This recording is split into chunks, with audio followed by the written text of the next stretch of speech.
ఇమ్మాది రవి ప్రజల నుంచి పూర్తి మద్దతు ఉన్నప్పటికీ కూడా ఇండస్ట్రీ తరపు నుంచి పూర్తి వ్యతిరేకత ఉందని కూడా మనం చెప్పలేము. ఎందుకంటే ఇప్పుడు వరకు కూడా సినీ ఇండస్ట్రీకి సంబంధించి పలువురు రవికి మద్దతుగా మాట్లాడుతున్న విజువల్స్ కూడా మనం చూడడం జరిగింది. కానీ నిజంగానే మద్దతుగా ఉన్నారా లేకపోతే కేవలం ప్రజల నుంచి ఈ విధంగా ఉన్నారా అనేది కూడా కొంతవరకు ప్రశ్నగా మారిందని చెప్పొచ్చు. మరి దీనికి సంబంధించి ఇండస్ట్రీ ఏమనుకుంటుంది, ఎంతవరకు మద్దతుగా ఉందనేది కూడా తెలుసుకుందాం.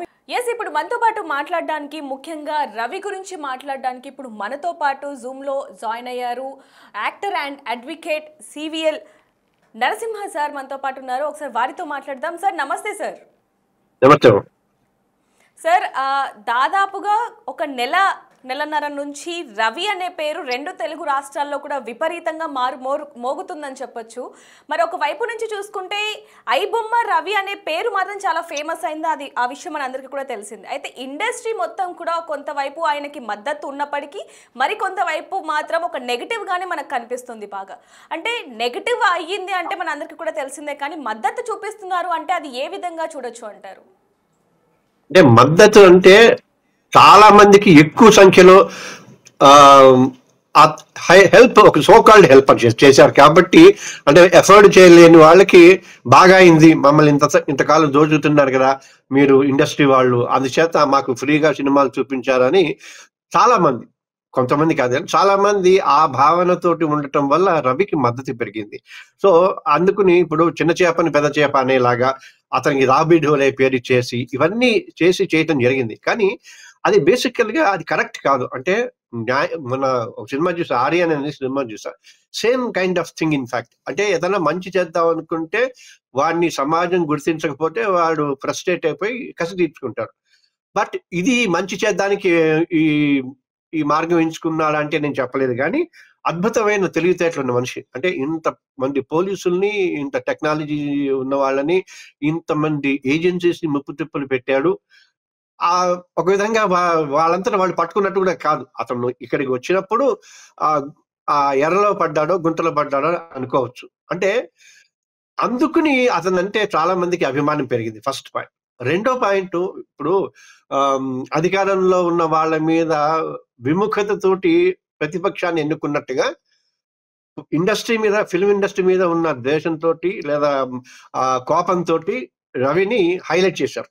ఇన్ఫాక్ట్ నేను కూడా, ఎందుకంటే ఇండస్ట్రీ వాడిని అయినప్పటికీ ఇండస్ట్రీలో ఉన్న లోటుపాట్ల గురించి గత ఆల్మోస్ట్ 25 ఏళ్ల నుంచి నేను ఫైట్ చేస్తా ఉన్నా. అంటే వాళ్ళు ఏ చట్టాలు కూడా పట్టించుకోరు. ఇప్పుడు యూ విల్ బి సర్ప్రైజ్, 2005 అంటే 20 ఏళ్ల క్రితం మేము అశ్లీలత ప్రతిఘటన వేదిక, యాంటీ అబ్సినిటీ సెల్ అనే దాని మీద సినిమాలే పిల్లల్ని, సమాజాన్ని చెడగొడుతున్నాయి, అందుకోసమని యాంటీ అబ్సినిటీ సెల్ పెట్టండి అని సీఎంకి ఇస్తే, అఫ్ కోర్స్ బై దెన్, అంటే అంతకు ముందు ఒక 6 నెలల క్రితమే సినిమా ఇండస్ట్రీ వాళ్ళందరూ మాకు పైరసీ జరుగుతుంది, మాకు బిజినెస్ కి నష్టం జరుగుతుందని ఇలాగా సీఎం ని ఫోర్స్ చేయించి యాంటీ వీడియో పైరసీ సెల్ అని ఎస్టాబ్లిష్ చేయించారు.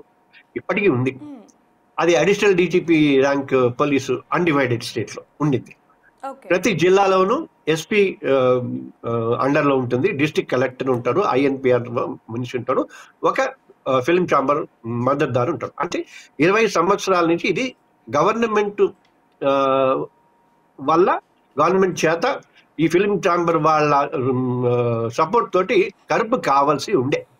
కానీ ఎప్పుడైతే గవర్నమెంట్ వాళ్ళ చేతుల్లోకి తీసుకుంటే వీళ్ళ బండారాలు బయటపడతాయా, లేకపోతే వీళ్ళు ఫెయిర్ గా ఉండాలా అని అనుకుని వాటిని ఇగ్నోర్ చేసేసి వీళ్ళకి వీళ్ళే మొదలు పెట్టారు. ఇప్పుడు ఈ ఇష్యూలో కూడా ఏమైందంటే, ఈ ఇండస్ట్రీ వాళ్ళందరూ సీఎం దగ్గరికి వెళ్ళటం, లేకపోతే ఒక ఆఫీసర్ని ఇవ్వమని చెప్పడం, కమిషనర్ ఆనంద్ గారిని, సత్యనారాయణ గారిని, అద్భుతమైన ఆఫీసర్స్ వాళ్ళు, మంచి ఆఫీసర్లు, వాళ్ళు ఒక టీమ్స్ ని పెట్టుకుని ఈ మొత్తం ఇదంతా, అంటే మామూలు రెగ్యులర్ గా లా అండ్ ఆర్డర్ సిచ్యుయేషన్ ని అన్ఫార్చునేట్లీ కొంత ఇగ్నోర్ చేయాల్సిన పరిస్థితిలో ఎక్కువ టైం దీనికి ఇచ్చి దీంతో చేసి మొత్తాన్ని ఒక కొలికి తీసుకొచ్చారు. కాకపోతే ఇప్పుడు ఏమైంది, వాళ్ళ గొయ్యి వాళ్ళే తవ్వుకున్నట్టుగా ఇప్పుడు సిచ్యువేషన్ వచ్చింది. ఎందుకు కారణం ఏంటంటే, సార్ ఒక వైపు నుంచి చూసుకుంటే ఇటువైపు అంటే కేవలం రవి మూవీస్ని పైరసీ చేస్తున్నాడన్న కారణంతోనే పోలీసులు పట్టుకున్నారు, అంటే పోలీసులకి చిక్కాడు అనొచ్చా, లేకపోతే గతంలో కూడా పోలీసులకి ఒక సవాలు విసరడం జరిగింది, రవి కూడా ఒక నోట్ కూడా పెట్టడం జరిగింది, కాబట్టి దానికి సీరియస్గా తీసుకొని పోలీసులు ఈరోజు రవిని ఇంతగా ఇది చేస్తున్నారా అనే ఒక ప్రశ్న కూడా ప్రజల్లో ఉందని చెప్పొచ్చు. దీనికి సంబంధించి మీరు ఏం చెప్తారు సార్? కాదమ్మా, అది అతను సవాలు విసరటం వల్ల అని నేను అనుకోను. ఎందుకంటే రవి చేసింది చాలా తప్పు బేసికల్ గా. ఎందుకంటే ఎవరు పట్టుకోలేరు అన్నది అదేదో మోరల్, దా ఏం చేసుకున్నాం చూద్దాం, ఏదో సినిమాటిక్ డైలాగ్ లాగా ఉంటుంది. కానీ రవి చేస్తుంది తప్పు. ఎందుకంటే ఇన్ని కోట్ల దాని ఏమంటారు ఇన్ఫర్మేషన్ వెళ్ళటం, అది దేశానికి, దేశ అంతర్గత భద్రతకి అసలు మంచిది కాదు. ఎందుకంటే ఎనీబడి కెన్ డూ ఎనీథింగ్ అన్న లెవెల్ అతను సవాల్ విసిరేసరికి వీళ్ళకి తప్పనిసరి పరిస్థితి అయ్యి ఇందాక నేను చెప్పి మళ్ళీ నేనే పక్కకి ఎడతాను. ఇందాక నేను చెప్పినట్టుగా ఇండస్ట్రీకి ఏదో హెల్ప్ చేద్దామని కాకుండా అసలు దేశ భద్రతకి సవాలు విసురుతున్న ఇతను లాంటి వాళ్ళని పట్టుకోవాలనే ఉద్దేశంతో పట్టుకున్నారు. I'm very happy. నేను అందుకోసం ఇంతకుముందు కూడా ఏదో ఇంటర్వ్యూలో చెప్పినట్టు గుర్తు, ఇటువంటి వాళ్ళని జనరల్ గా ఏం చేస్తారు యూజువల్ గా ఇప్పుడు అందరూ ఎక్స్పెక్ట్ చేసేది ఏంటి, ఒకడేమో హాయిగా అసలు ఎన్కౌంటర్ చేసేయండి, మీరు చేయకపోతే మాకు ఏంటి సినిమా వాళ్ళకి ఇవ్వండి మేము చూసుకుంటామని. ఎంత దౌర్భాగ్యమైన స్టేట్మెంట్ అది. నన్ను అడిగితే ఇటువంటి వాళ్ళని కౌన్సిల్ చేసి అంటే ఎక్స్పర్ట్ కౌన్సిల్స్ ద్వారా చేసి నువ్వు చాలా ప్యాట్రియాట్వి, నీకు ఉన్న తెలివితేటలు సమాజానికి దేశానికి ఉపయోగపడతాయని చెప్పి వాడికి ఉద్యోగం ఇచ్చి హాయిగా ఒక దాని ఏమంటారు ఒక క్యాబిన్ ఒక 10 మంది ఇస్తే చాలా అసలు బంగారు తెలంగాణ లాగా మారుతుంది. కారణం ఏంటంటే వీళ్ళకున్న తెలివితేటని పక్కకి తీసుకెళ్తున్నారు కానీ వక్ర మార్గంలో వెళ్తున్నారు. కానీ సక్రమమైన మార్గంలో కనుక తీసుకువెడితే అద్భుతంగా ఉంటుంది. ఎందుకంటే ఇంకొకటి విషయం, ఇప్పుడు ఇతని మీద ఛార్జ్ షీట్ వేసి కోర్టులోకి ప్రవేశపెట్టి జైల్లోకి పెట్టారనుకోండి, ఆ జైళ్ళని కూడా మనం ఏమంటున్నాము, we are not calling them as a prisons, correctional homes అంటున్నాం. ఇప్పుడు అందుకు ఈ కరెక్షనల్ హోమ్స్ ప్రాసెస్ లోనే ఇతన్ని ఇది చేయొచ్చు. అందుకోసం నా సజెషన్ ఏంటంటే వీళ్ళేం పెద్ద శ్రమ పడకుండా ఎవరైతే కంప్లైంట్ ఇచ్చారో ఆ కంప్లైంట్ విషయం కూడా తేలుతుంది, ఎంతమంది ఇచ్చారో, ఎంతమందికి నష్టం వచ్చింది, ఎన్ని కోట్లు నష్టం వచ్చింది, ఎలా అని చెప్పేసి వాళ్ళన్ని ట్యాక్స్లు కడుతున్నారా, వాళ్ళందరూ ఒకవైపు, వినియోగదారుల సంఘాలు అంటే సమాజం వైపు వాళ్ళు ఒకవైపు, పోలీసులు ఒకవైపు, మీడియా ఒకవైపు, అన్ని ఒక 10 మంది కూర్చొని ఆల్టర్నేటివ్ డిస్ప్యూట్ రిజల్యూషన్ అంటారు, అంటే ప్రత్యామ్నాయ పరిష్కార రాజీ కేంద్రం, దీని మీద పెద్ద గొడవ కాకుండా దీని వెనకాల ఎవరెవరు ఉన్నారని పోలీసులు ఈజీగా వాళ్ళు పట్టుకుంటారు. ఇతన్ని అప్రూవర్ గా మార్చి లేదా ఇతనితో పాటు ఉన్న ఇంకొంతమంది అక్యూజ్ ని అప్రూవర్స్ గా మార్చి దీన్ని ఒక లాజికల్ ఎండ్కి తీసుకెడితే ఇండస్ట్రీకి మంచిది, ప్రేక్షకులకి మంచిది, సమాజానికి మంచిది, పోలీసులకు కూడా భారం తగ్గుతుంది. అదేమీ లేకుండా గుడ్డెద్దు చేలో పడ్డట్టు వీళ్ళు ఫోర్స్ చేస్తున్నారు, వీళ్ళేమో రాబిన్ హుడ్ చేస్తున్నారు, ఏమీ కాక ఏం చేయాలో పాపం పోలీసులు తలబట్టుకుంటున్నారు. తప్పు కదా. ఇప్పుడు రవిని how can you make him robin hood, but at the same time he has become robin hood unintentional. తనకి తెలియకుండానే ఇన్ని తప్పులు చేసినా కూడా అతను రాబిన్ హుడ్ లాగుంటే అతను ఒక్కసారి కంగారు పడిపోతున్నాడు.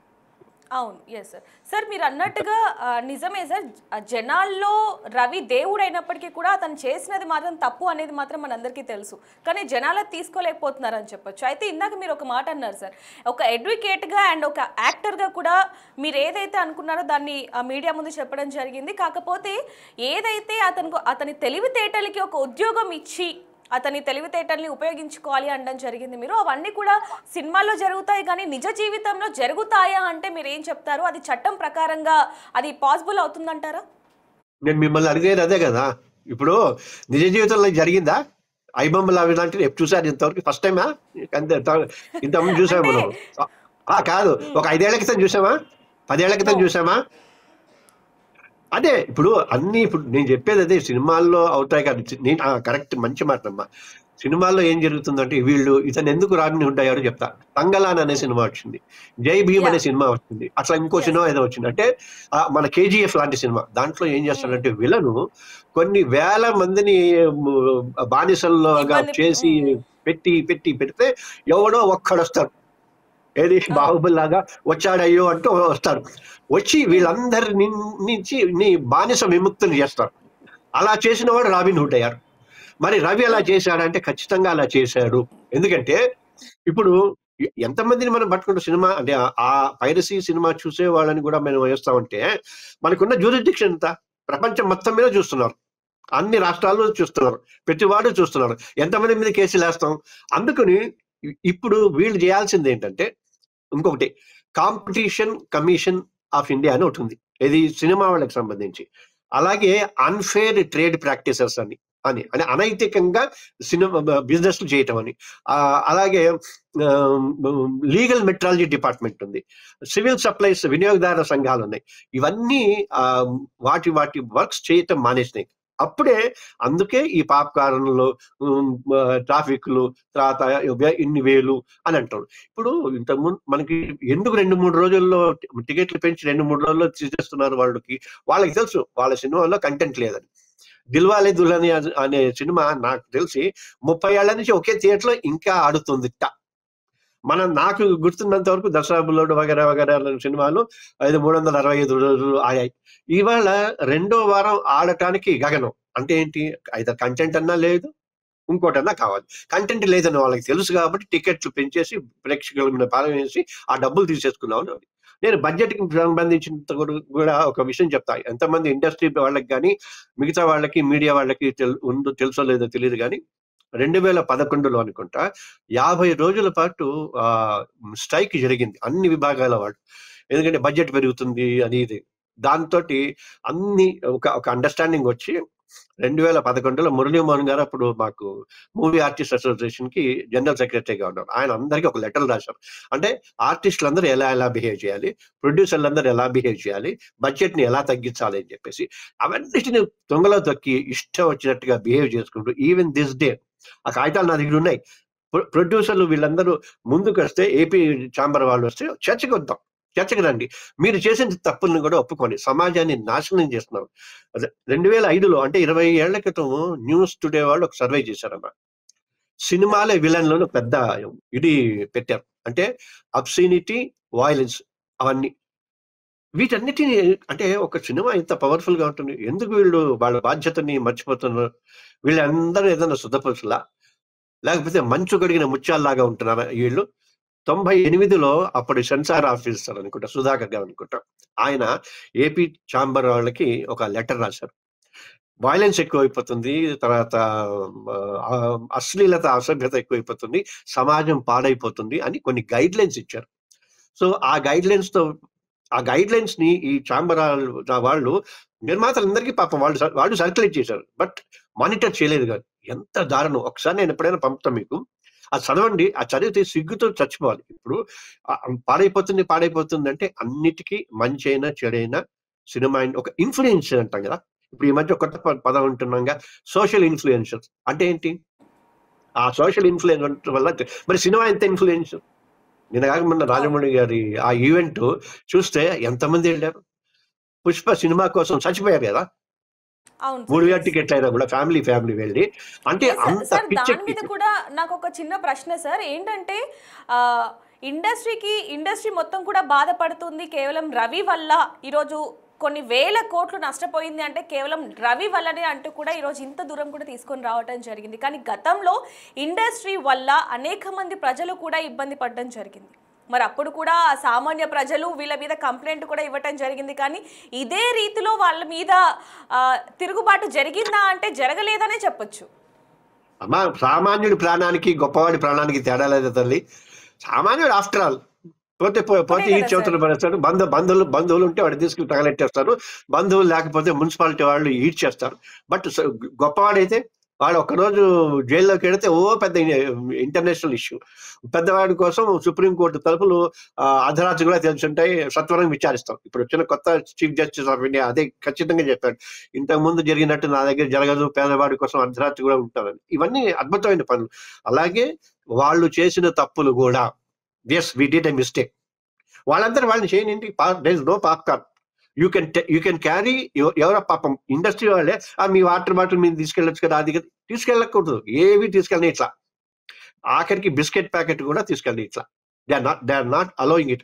ఇంకొక విషయం ఏంటంటే, నాకు బాగా మెయిన్ కంప్లైంట్ ఏంటంటే, సినిమాకి వెళ్ళేటప్పుడు టికెట్ల వ్యవహారం కాదు కానీ ఫుడ్ యాంగిల్లోనే అలాంటి ముసలాళ్ళో, పెద్దవాళ్ళో ఏదన్నా కొంచెం పరిచయం ఉన్నదో లేదా సాఫ్ట్ ఫుడ్ ఇంట్లో తయారు చేసుకొని పెడదాం అనుకుంటున్నాం. చిన్న చిన్న ఎస్. పిల్లలతో వెళ్ళేవాళ్ళు, ఏడాది, 2 ఏళ్ల వాళ్ళు వాళ్ళకి కావాల్సిన ఫుడ్ తీసుకెళ్దాం అనుకుంటున్నాం. అవి అవైలబుల్ లేవే, బయట ఉండవే. And yet you are making them to either stay away from the movie viewing or compelling them to purchase whatever the rotten.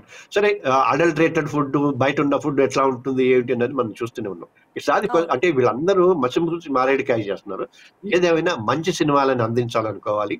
తర్వాత రీజనబుల్ అంటే ఫెయిర్ ఫెయిర్ ధరలు, సరసమైన ధరలు అంటారు కదా, తక్కువ ఏమని అట్లా ఎంచకండి. అంటే ప్రేక్షకుడి బలహీనతని మీరు ఆసరా చేసుకుని గట్టిగా చేస్తే వాడికి ఉన్న నాలెడ్జ్ని ఉపయోగించి ఇక్కడ చేస్తాడు. సరే, 1000 కోట్ల సంగతి వస్తా. 1000 కోట్లు ఎంతమందికి అంటే మీకు ఏమైనా ఐడియా ఉందా? మీ దాంట్లో ఒక 100 మందికి ఏమన్నా 1000 కోట్లు నష్టం వచ్చిందా? 3 నలుగురికా? 5-6 మందికా? అది మించారా? మీ చర్చ మీరంతా మీడియా అంతా ఇన్వెస్టిగేటివ్ జర్నలిజం అంటారు కదమ్మా. కెన్ యూ నేమ్ 10 నేమ్స్ 1000 కోట్లు నష్టం వచ్చిన వాళ్ళని? 10 పేర్లు నో సార్, చెప్పలేదు అంతే. అసలు. ఇప్పుడు ఒక్క పేరు కూడా రావట్లా. నీకు అర్థమైందా? యా. సినిమా పరిశ్రమ, సినిమా నేను చెప్పగలుగుతా అందులో ఉండి. నేను ఇవాళ సినిమా షూటింగ్కి వచ్చా, అయినా చెప్పగలుగుతా. నిజాలు మనమే చెప్పకపోతే, అలాంటి వాళ్ళు చెప్పకపోతే సమాజం భ్రష్టు పట్టిపోదా? ఇప్పుడు Yes, sir. 1000 అంటే కోట్ల మీరు నష్టం సీనియర్ వచ్చింది. నటుడు, మీకు అక్కడ ఇండస్ట్రీలో ఎలా ఉంటుంది ఏంటనేది మొత్తం కూడా చాలా వరకు అవగాహన ఉంది కాబట్టి ఈరోజు మీరు ఈ విధంగా మాట్లాడడం అనేది, మీరు ఇంకా చాలా వరకు ఇండస్ట్రీకి సంబంధించి మొత్తం కూడా బయట పెడుతున్నారు. కానీ దీనివల్ల మీకు కొంత వ్యతిరేక అంటే కొంచెం నెగటివిటీ కూడా మీకు వస్తుందని చెప్పొచ్చు కదా సార్? కొంత కాదమ్మా, చాలా. ఇప్పుడు 2009లో తెలంగాణ ఉద్యమం వచ్చినప్పుడే 90% సినిమాలు అడ్వాన్స్ ఇచ్చి మళ్ళీ వెనక్కి వచ్చేసిందని. ఆ తర్వాత నుంచి నేను చేసినా కూడా ఇండస్ట్రీలోనే ఉంటూ వేస్తున్నాడని. అంటే ఇండస్ట్రీలో ఉన్నాను కాబట్టి మనం చేసే తప్పులు మనకి తెలుసు. నాకు తెలియకుండా ఇగ్నోర్ చేసి వెళ్ళిపోవటం అక్కర్లా. మనకి భగవంతుడు ఇచ్చిన ఇంత కడుపు, ఇంత ఆయుష్. ఇప్పుడు జీవితాన్ని నేను ఇంకొక 1000 ఏళ్ళు బతుకుతా అంటే మాత్రం అందరితోటి మంచిగా ఉంటూ బోల్డన్ని సినిమాలు, వేషాలు వేసుకుంటూ డబ్బులు సంపాదించుకుంటూ వెళ్ళాం. ఎవ్వరు కూడా మీరు ఇప్పుడు అందరూ మనల్ని చూస్తుంటే ఎంత బెంగొట్టునో. పెద్ద పెద్ద వాళ్ళందరూ వెళ్ళిపోయారు అంటే కళ్ళ ముందు. ఎస్వి రంగారావు, నాగేశ్వరరావు, ఎన్టీ రామారావు గారు, రామాయణ గారు, దాసరి గారు చూస్తుంటే వాళ్ళందరూ జ్ఞాపకాల్లాగా మిగిలిపోలా. వీళ్ళందరూ శాశ్వతంగా ఉంటారా? ఇన్ని 1000 కోట్లు ఎవరికి ఇస్తున్నారు? ఎక్కడి నుంచి ఇస్తున్నారు? ఎందుకు? వాళ్ళకి అవసరమా? ఎందుకు నీకు అంత? ఒక సినిమాకి ఎందుకు అంత? ఇప్పుడు ఒక 1000 కోట్లు, 800 కోట్లు, హీరోకి 300 కోట్లు, 200 కోట్లు ఏం చేసుకుంటారు వాళ్ళు? గట్టిగా ఒక బిర్యానీ ఫుల్ గా తినగలుగుతాడా? ఆ మనిషి ఆ ఆలోచన లేకపోతే ఏంటి? ఇప్పుడు మన స్ట్రైక్ జరిగింది కార్మికులకి, వాళ్ళకి పెంచడానికి పెద్ద గొడవ చేశారు. చాలా పెద్ద గొడవ. అంటే నా ఇష్టం, మేము చేసుకుంటాం, ఇంకోటి. అది కూడా అన్ని చట్టాలని ఉల్లంఘించి సినీ వర్కర్స్ వెల్ఫేర్ యాక్ట్ అని ఒకటి ఉంది. ఆ యాక్ట్ ని వాళ్ళు ఉల్లంఘించి చేశారు. చట్టాలకి సినిమా వాళ్ళు అతీతులు, వాళ్ళు పనికిరారు. ఎవరైనా అడిగితే నాలాంటి వాడు అసలు వేస్ట్. ఎవరో తెలియక ఒకళ్ళో ఇద్దరు స్నేహితులు సరే అని వేషాలు ఇస్తారేమో తప్ప అది నాకు మెయిన్ కూడా కాదు. కాబట్టి నాకు సమాజపు బాధ్యత ముఖ్యం, వాళ్ళ బాగా ముఖ్యం. రేపటి యువత, ఇప్పుడు నేను ఒక విషయం చెప్తా, బెట్టింగ్ యాప్స్ ఇంకోటి అంటున్నాయి కదా, డ్రగ్స్, వీటన్నిటికంటే భయంకరమైన మత్తు సినిమా. ఆ మత్తు సినిమాలో ఇప్పుడు ఆ పుష్ప అనే సినిమాలో అతన్ని అన్ని సంపాదించి మంచి పోలీసులందరినీ కొనేసి సిన్సియర్ పోలీస్ ఆఫీసర్ని చంపేస్తే అతను పెద్ద హీరో అయితే, ఈ రాబిన్ హుడ్ కంటే పెద్దగా నేషనల్ అవార్డు ఇచ్చాం గవర్నర్కి. లక్కీ భాస్కర్ అనే సినిమా, ఆ సినిమాలో బ్యాంకులు నెగ్గొట్టి హాయిగా ఎవరికి దొరకకుండా అమెరికా చెక్కేస్తే అతనికి ఉత్తమ సినిమా ఇచ్చాం కదా. అంటే ఇలాగే ఉండాలి. ఏం చేయాలి? ఆఖరికి ఏం చెప్పాను నేను మీ టీవీ ఏం చేసినా సరే డబ్బు సంపాదించండి, బాగా డబ్బు సంపాదించండి, మంచి చెడు ఆ నైతిక విలువలు అన్ని వదిలేయండి. అదా చెప్పాల్సింది మేము మీరు కలిసి కాదు కదా సార్. అంటే ఇప్పుడున్న యువత ఏదైతే ఉందో అది ఇందాక మీరు అన్నట్టుగానే ఇన్ఫ్లుయెన్స్ ద్వారా ఎక్కువగా ఆకర్షితులు అవుతున్నారని చెప్పొచ్చు. సో అలాంటి సమయంలో ఇలాంటివి, అంటే ఏది చేసినా సరే అది మంచి అయినా సరే చెడైనా సరే డబ్బు సంపాదించండి అనేది మాత్రం కరెక్ట్ కాదని చెప్పొచ్చు. కానీ మీరు ఇంకా బయటికి వచ్చి ఈ విషయాలు చెప్తున్నారు అంటే చాలా మంది ఇది అవగాహన తెచ్చుకోవాలి. కానీ ఈరోజు రవి మీద ఇండస్ట్రీ కొంతవరకు వ్యతిరేకత ఉంది అంటే వాళ్ళ గొయ్యి వాళ్ళే తీసుకున్నారు అనేది కూడా కొంతవరకు వినిపిస్తుంది. ఇందాక మీరు అన్నట్టుగా కూడా ఇప్పుడు రవి ఏవైతే సినిమాలని 21,000 సినిమాలు పైరసీ చేశాడు అంటూ కూడా ఏవైతే వార్తలు వస్తున్నాయో అవి ఏ సినిమాలు, ఎవరు కంప్లైంట్ ఇచ్చారు, అసలు ఎంత నష్టపోయారు అనే ఆధారాలు కూడా ఖచ్చితంగా కోర్టుకి చూపించాల్సిందే. అలాంటప్పుడు వాళ్ళ గొయ్యి వాళ్ళే తీసుకున్నట్టుగా కూడా ఇక్కడ అర్థమవుతుంది కదా సార్, కనిపిస్తుంది క్లియర్ గా. దీని గురించి మీరు ఏం చెప్తారు? ఖచ్చితంగా. ఎందుకంటే అమ్మ ఇప్పుడు వీళ్ళు ఇందాకే కొంతమంది స్నేహితులను కలిసి ఈ దీంట్లో పోలీసులకి మేము అసెస్ చేద్దాం అనుకున్నాం. అంటే అసిస్టింగ్ ప్రాసిక్యూషన్ అంటాం. అంటే పోలీసులు అంటే నిజాలు బయట పెట్టేవాళ్ళమ్మా. అంతేగాని వీళ్ళు కంప్లైంట్ ఇచ్చారు కాబట్టి వాడిని ఏదో చేసేద్దామని కాదు, రవిని ఏదైనా చేస్తానని కాదు.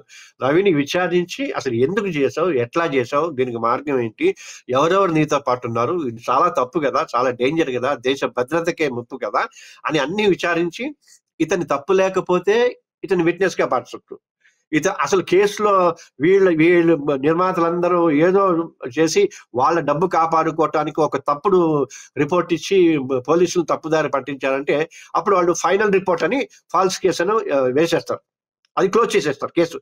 సో అందులో ఏం లేదు. కాకపోతే అందుకోసమే అప్పటిదాకా అసిస్టింగ్ ప్రాసిక్యూషన్ అని పోలీసు వాళ్ళకి మాకు చూసినంతగా మేము ఏదైనా లీగల్ గా సాయం చేద్దాం. ఎందుకంటే వాళ్ళకి ఏముంటారంటే అమ్మా, వాళ్ళకి ఒక పబ్లిక్ ప్రాసిక్యూటర్ ఉంటారు.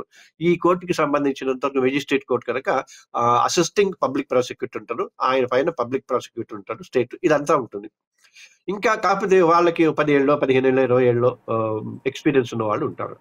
ఇప్పుడు నేను 46 ఏళ్ల నుంచి లీగల్ గా ఉంటాను. నేను నాతో పాటు కొలీగులు ఉంటే ఆల్మోస్ట్ ఆల్ సీనియర్ అడ్వకేట్స్ ఒక 40-50 ఏళ్ళ ఎక్స్పీరియన్స్ ఉన్న వాళ్ళని ఒక 5 మందిని కలిసి వాళ్ళకి కూడా ఏదైనా హెల్ప్ చేద్దాము లీగల్ గా ఉన్న చట్టాలకు అనుగుణంగా, ఎవరికి హెల్ప్ కాకుండా పోలీసులకు మాత్రం. ఎందుకంటే వాళ్ళ చేతులు ఇప్పటికే టై అయిపోయాయి. ఎక్కడ భార్యాభర్తల గొడవ దగ్గర నుంచి ఇంటి అద్దె వాళ్ళ దగ్గర నుంచి వాళ్ళ పని వాళ్ళు చేసేసుకోవచ్చు కదా. బట్ ఇండస్ట్రీ వాళ్ళు కూడా ముందుకు వస్తే, నా ఉద్దేశం ఏంటంటే ఇండస్ట్రీ వాళ్ళ చేతుల్లోనే ఈ కేసుకి ఒక ముగింపు ఉంది. పోలీసు వాళ్ళకి బాగా కోఆపరేట్ చేస్తూ వాళ్ళకి ఓపెన్ గా చేసి అతను కనుక శిక్షార్హుడు అయితే ఖచ్చితంగా శిక్ష చేయండి. బట్ ఇప్పుడు అమ్మాయి ఎవరమ్మా, ఒక మన తెలుగు హీరోయిన్ ఆ అమ్మాయిని అత్యాచారం చేసి చంపేస్తే 24 సంవత్సరాల తర్వాత సుప్రీంకోర్టులో కేసు ఇప్పుడు వచ్చింది. 24 ఏళ్ళు. అది న్యాయ వ్యవస్థ. అన్నీ చెప్పలేం కానీ ఇప్పుడు రవికి ఇమ్మీడియట్ గా అంటే వాళ్ళు ఎవరో చెప్పినట్టుగా ఎన్కౌంటర్ చేసేయండి లేకపోతే మాకు ఇస్తే మేము చేసేస్తాం అని అంటే తప్ప లీగల్ గా చట్ట ప్రకారంగా ఇది చేయటానికి చాలా టైం పడుతుంది. వాళ్ళు పోలీసులు ఛార్జ్ షీట్ వేయటానికే ఎంత టైం పడుతుంది, ఎన్ని వందల మంది సాక్షుల్ని విచారిస్తారు, ఎన్ని వేల డాక్యుమెంట్లు వాళ్ళు ఇస్తారు, ఎన్ని వందల సీడీలు వాళ్ళు కోర్టుకు సబ్మిట్ చేస్తారు అన్నది దేవుడికి తెలియాలి. సార్, ఇక్కడ రవి తప్పు చేశాడు అనడానికి అనేక ఆధారాలు ఉన్నాయని చెప్పొచ్చు. అంటే పైరసీ ఒకటే కాకుండా అందులో బెట్టింగ్ యాప్స్ని కూడా చాలా వరకు ప్రమోట్ చేసినట్టుగా కూడా కొన్ని సాక్ష్యాలు ఉన్నాయి. అలాగే మనీ లాండరింగ్ కేసు కావచ్చు, ఇలా అనేక కేసులు ఉన్నాయి కాబట్టి ఇది ఫాల్స్ కేసు అంటూ కూడా మనం చెప్పలేము. ఇందాక అంటే మీరు రెండు వైపులు చెప్పడం జరిగింది కాబట్టి. సో దీనికి సంబంధించి మనం ఇప్పుడు వరకు కూడా ఇండస్ట్రీలో చాలా మంది కూడా బెట్టింగ్ యాప్స్ ని ప్రమోట్ చేసిన వాళ్ళు ఇప్పటికీ కూడా విచారణ కొనసాగుతూనే ఉంది. మరి అంటే మూవీది కాకుండా అంటే సినిమాలని పైరసీ చేశాడు అనేది పక్కన పెడితే మరి ఏవైతే బెట్టింగ్ యాప్స్ ఉన్నాయో వాటిని ప్రమోట్ చేసినందుకు ఎలాంటి శిక్ష పడే అవకాశం ఉంటుంది, అలాగే ఎలాంటి ఆధారాలు సేకరిస్తారు అంటారు? అదే అమ్మా, బెట్టింగ్ యాప్స్ ఒకటి అంటే ఆ బెట్టింగ్ యాప్ నిర్వాహకులు వాళ్ళు కూడా అక్యూజ్డ్ అవుతారు. నాకు తెలిసింది ఏంటంటే I'm not sure about it, కొన్ని మ్యాట్రిమోనియల్ అంటే వివాహ సంబంధమైన వ్యవహారాలు కూడా అందులో అడ్వర్టైజ్మెంట్స్ లాగా ఇచ్చారు. అలాగే మిగతా పని ఈ మ్యాట్రిమోని నిర్వాహకులు కానీ బెట్టింగ్ యాప్ నిర్వాహకులు కానీ వాళ్ళు కూడా కో అక్యూజ్డ్ గా అవుతారు, వాళ్ళు కూడా సాక్షులుగా అవుతారు. తప్పు చేసిన వాళ్ళు ఎవడు కూడా పని వదిలేయండి అనే ప్రశ్నే లేదు. ఖచ్చితంగా ఇప్పుడు రవిని మిగతా సామాన్యులు అలా ఈ వీళ్ళ మీద కోపంతో చేస్తున్నారు, అసలు ఖచ్చితంగా తప్పు చేశారు. ఇప్పుడు మిగతా వాళ్ళు ఎందుకు చేయదు, ఆ మాత్రం నాలెడ్జ్ మిగతా వాళ్ళకి లేదా అంటే బహుశా కర్మగాలి ఇప్పుడు లేదు కాబట్టి అతను ఎస్కేప్ అయ్యాడు. బట్ ఆ మాత్రం నాలెడ్జ్ ఉన్న వాళ్ళు చాలా మంది ఉన్నారు. మరి వాళ్ళందరూ ఎందుకు ఈ పక్కదారులు వెళ్ళలేదు? అంతే కదా, ఇప్పుడు అందరూ వెళ్ళొచ్చు. చాలా మంది రవి లాంటి నాలెడ్జ్ ఉన్న వాళ్ళు నాకు తెలుసు 50 మందో 100 మందో ఉంటారు కనీసం మన రాష్ట్రంలోని. మరి వాళ్ళందరూ ఇటువంటి మార్గాన్ని ఎందుకు ఎంచుకోలేదు కదా? ఇప్పుడు సోషల్ ఇన్ఫ్లుయెన్స్ చాలా మంది ఉన్నారు, వాళ్ళు ఎందుకు బెట్టింగ్ యాప్లకి ప్రమోట్ చేయట్లేదు? సో తప్పు చేసిన వాడిని మనం ఒక ఖచ్చితంగా బొమ్మ బొరుసు ఉంటుంది. తప్పంటే తప్పనాలి. తప్పు చేయలేదు అంటే తప్పు చేయలేదు అనాలి. అంతేగాని ఇది కాదండి ఆయన రాబిన్‌హుడ్ తప్పు చేయడానికి ఏదో రీజన్ ఉంది. రీజన్ ఉండకూడదు. తప్పుకి రీజన్ లేదు. తప్పే. అలాగే సార్ ఒకవైపే కాదు. ఎందుకు తప్పు అనేసప్పుడు వీడిది తప్పే. సో నువ్వు వాడు తప్పు చేశాడు గానీ నేను శుద్ధపూసనంటే అట్లా అనకూడదు గదా! నువ్వన్నప్పుడు వస్తుంది. ఇందాక నువ్వన్నట్టే వాళ్ళ గొయ్యి వాళ్ళు తవ్వుకున్నారు. ఇప్పుడు వాళ్ళు పూడ్చుకోవాలి. అనవసరంగా ఇచ్చానురా బాబు అనుకోని. ఖచ్చితంగా. ఇప్పుడు రేపు సంక్రాంతికొస్తుంది గదా! సంక్రాంతికి ఎన్ని టికెట్లు పెంచుతారు? ఎంత పెంచుతారు? వాళ్ళ పరిస్థితి ఏమిటి? వాళ్ళు ఏ మొహం పెట్టుకొని ప్రజల్లోకొస్తారు? ఇవన్నీ ఉంటాయిగా. అడుగుతాంగా. సార్ మనమే అడుగుతాం గదా! యెస్. సార్ ఇప్పుడు వరకు ప్రజలందరికీ కూడా వస్తున్న ఒక ప్రశ్న ఏంటంటే, ఇప్పుడు వరకు సమాజంలో జరుగుతున్న వాటన్నిటిని కూడా తెరపైకి ఎక్కిచ్చారని చెప్పొచ్చు సినిమా రూపంలో. అలాంటిది మరి ఇప్పుడు 'ఐబొమ్మ రవికి' సంబంధించి కూడా ఒక స్టోరీని సినీ తెరపై చూడబోతున్నాము త్వరలో అంటూ కూడా కొన్ని వార్తలు రాబోతున్నాయి కాబట్టి మరి దీనికి చాలా మంది సంబంధించి అంటారు. మీరేం చెప్తారు? చాలా మంది నేను నిన్న 'ఆర్యన్' అనే సినిమా ఏదో నెట్‌ఫ్లిక్స్‌లో నేను అన్నాను కదా! సేమ్ ఆల్‌మోస్ట్ ఆల్ ఇదే. ఆల్‌మోస్ట్ ఆల్ ఇదే. ఇప్పుడు కాకపోతే అది కొంచెం అంటే గుర్తింపు లేక వెళ్ళినట్టు ఇతేమో గుర్తింపు తెచ్చేసుకున్నాడు. ఏది నెగెటివ్‌గా. అతను చచ్చిపోతే నెగెటివ్ తెచ్చుకున్నాడు. ఇతను ఆల్రెడీ ముందే కొంచెం పిల్లాడు గదా! తెలివిగలవాడు గనుక ముందు తెచ్చేసేసుకున్నాడు ఇలాగా. సో ఇదొక విధమైన ఇది తప్పు. ఇది చాలా చాలా తప్పు. ఇలా మీరు పని చేస్తే, ఇలా మీరు తప్పు చేస్తే ఇటువంటి మద్దతొస్తుంది. మీరు ఆహ్, రాబిన్ హుడ్ లాగా కొలవబడతారు ప్రజల చేత అని ఎట్టి పరిస్థితుల్లోనూ యువత అనుకోకుండా ఇతన్ని కఠినంగా శిక్షించాలి అన్నది నా డిమాండ్. ఎలా కఠినంగా శిక్షించాలి? దానికి ఈ కరెక్షనల్ మెథడ్స్ ఉంటాయి. ప్లీ బార్గెయినింగ్ అంటారు. ఇంకోటంటారు. ఇప్పుడు ఎవరైతే కంప్లెయింట్ ఇచ్చిన వాడే తీసుకొని నాకేం ఓకే అండి. పర్వాలేదు. ఇక నుంచి ఇలా చేయకుండా ఉంటే సరిపోతుందని మొత్తం ఫిల్మ్ ఇండస్ట్రీకి ఇతన్ని కన్సల్టెంట్ పెట్టుకోమని చెప్పండి. ఫిల్మ్ ఛాంబర్ వాళ్ళు నెలకో 10,00,000 ఇచ్చి, అలాగే పోలీసు వాళ్ళు 10,00,000 ఇచ్చేసి అతనికి ఒక సిస్టమ్ పెట్టమని చెప్పండి. సైబర్ క్రైమ్ వాళ్ళకి అసిస్టెంట్‌గా ఉండమని చెప్పండి. ఎంత మంచి జరుగుతుంది. ఇప్పుడు పాము విషం ఆ పాయిజన్‌ని మందుల్లోకి గూడా ఎక్కిస్తారట.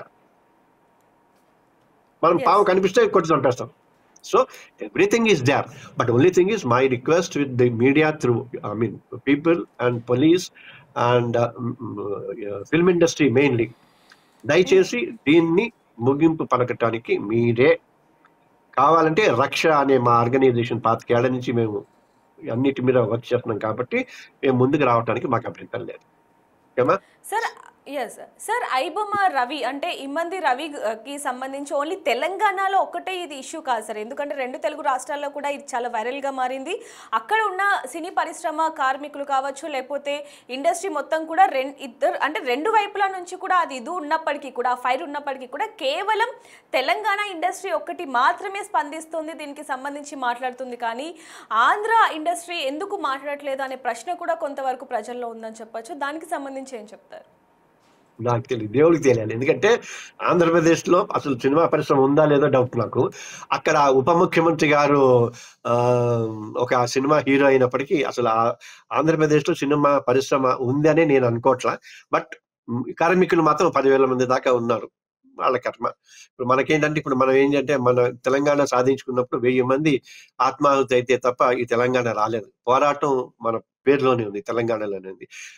ప్రతిదానికి పాపం పండాలంటారు కదమ్మా! ఇప్పుడు మొత్తం ఏదైనా గూడా ఎక్కడ ఉగ్రవాద మూలమైనా అది హైదరాబాదు, ఎక్కడ ప్రాబ్లమ్ అయినా అది హైదరాబాద్ అంటే, ఎక్కడ ఏ కాంట్రోవర్సీ అయినా అది హైదరాబాదు అని ఆఖరికి నిన్న మన పవన్ కళ్యాణ్ గారు తెలంగాణ వాళ్ళ దిష్టి తగిలింది అంటే మళ్ళీ దానికి దీన్ని హైదరాబాదే సెంటర్ ఇదైపోయింది. బట్ ఎక్కువ కాలం పట్టదులెండి. ఎందుకంటే 2 రాష్ట్రాలయినాయి. ఇద్దరు తల్లులున్నారు. 2 భాషా దినోత్సవాలున్నాయి. 2 ఫిల్మ్ ఇండస్ట్రీలున్నాయి. 2 ఫిల్మ్ డెవలప్‌మెంట్ కార్పొరేషన్‌లున్నాయి. అడుగుతారు. మెల్లగా అడుగుతారు. ఎందుకంటే ఇవాళ అడగకపోయినంత మాత్రాన రేపు అడగరని కాదు గదా! అలా అనుకునే ఇక్కడి దాకా తెచ్చుకున్నారు. అందుకే నా ఫిల్మ్ ఇండస్ట్రీకి నా రిక్వెస్ట్ ఏంటంటే కూర్చోండి. మాట్లాడండి. వినియోగదారుల సంఘాలతో మాట్లాడండి. లీగల్ మెట్రాలజీ డిపార్ట్‌మెంట్ వాళ్ళతోటి మాట్లాడండి. సివిల్ సప్లైస్ కమిషనర్ వాళ్ళతో మాట్లాడండి. మేము చట్టాల ప్రకారం ఏం చేయాలని అడగండి. అడిగి ప్రజల మద్దతు కూడగట్టుకోండి. అంతేగాని ఇదంతా ఏంటంటే ఈ ఈ సినిమా హీరోల అభిమానుల పవర్ తోటి జరుగుతున్న కొంతవరకు వ్యవహారం తప్ప అంతేగాని సమాజానికి ఉపయోగపడే వ్యవహారం కాదు. మీరన్నట్టుగా నాకు ఇప్పుడే అనిపిస్తుంది. ఏ ఒక్కళ్ళైనా నాకు ఒక 3,000 కోట్లు లేదా 1,200 కోట్లు, 800 కోట్లు పైరసీ వల్ల నష్టం వచ్చింది అని ముందుకొచ్చి చెప్పలా. ఇప్పుడు ఎలాగో చార్జ్ షీట్లు చెప్పాలి కదా! ఇదేమన్నా సీక్రెట్ వ్యవహారం కాదు కదా! ఓపెన్‌గా చెప్పాల. స్టేట్మెంట్ ఇయ్యాల, రాయాల. దానికి తగ్గ డాక్యుమెంట్స్ సబ్మిట్ చేయాలి. వస్తాయి. అన్నీ వస్తాయి. మరి మీరన్నట్టుగానే ఈ సాక్ష్యాలన్నీ కూడా కోర్టుకి వాళ్ళు ఆహ్, చూపించగలరా ఏంటా అనేది కూడా చూడాల్సిన పరిస్థితి ఉందని చెప్పొచ్చు. కానీ ప్రజల నుంచి మాత్రం పూర్తి మద్దతు అయితే రవికి ఉన్నప్పటికీ అతను చేసింది మాత్రం ముమ్మాటికి తప్పే కాబట్టి అతను మాత్రం శిక్ష అనుభవించాల్సిందే అనేది కూడా మనం చెప్పొచ్చు. మరి దీనికి సంబంధించి ప్రజలు ఏమనుకుంటున్నారు అనేది కూడా కామెంట్‌లో రాయండి. మరిన్ని వార్తల కోసం చూస్తూనే ఉండండి బిగ్ టీవీ.